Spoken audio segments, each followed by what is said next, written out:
ನಿಮಗೆ P C O D ಅಥವಾ P C O S ಇದೆಯಾ? ಪಿ ಸಿ ಒ ಡಿ ಅಥವಾ ಪಿ ಸಿ ಒ ಎಸ್ ಅಂದರೆ ಏನು? ಪಿ ಸಿ ಒ ಡಿ ಅಂದರೆ polycystic ovarian disease. P C O S ಅಂದರೆ polycystic ovarian syndrome.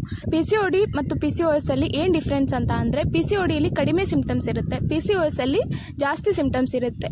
ಈಗ P C ಒ ಡಿಯಲ್ಲಿ ಏನೇನು symptoms ಇರುತ್ತೆ ಅಂದರೆ, ಒಂದು ಅನ್ಎಕ್ಸ್ಪ್ಲೇನ್ಡ್ ವೇಟ್ ಗೇನ್ ಆಗಿರ್ಬೋದು, ಮೂಡ್ ಸ್ವಿಂಗ್ಸ್ ಇರುತ್ತೆ, ಮತ್ತು ಡಿಲೇಡ್ ಪೀರಿಯಡ್ಸ್ ಆಗ್ತಾ ಇರುತ್ತೆ, ಲೇಟಾಗಿ ಪೀರಿಯಡ್ಸ್ ಆಗೋದು, ಒಂದು 35 ಡೇ 40 ಡೇಸ್ಗೆ ಈ ಥರ ಪೀರಿಯಡ್ಸ್ ಆಗ್ತಾ ಇರುತ್ತೆ, ಮತ್ತು ಲೆಸ್ ಬ್ಲೀಡಿಂಗ್ ಇರುತ್ತೆ. ಲೆಸ್ ಬ್ಲೀಡಿಂಗ್ ಅಂದರೆ ಟರ್ಮಿನಾಲಜಿಯಲ್ಲಿ ಹೈಪೋಎಮನೋರಿಯಾ ಆಗ್ತಾ ಇರುತ್ತೆ, ಮತ್ತು ಒಬ್ಬೊಬ್ಬರಿಗೆ ಭಾಳ ಜಾಸ್ತಿ ಮೋರ್ ಬ್ಲೀಡಿಂಗ್ ಆಗ್ತಾ ಇರುತ್ತೆ.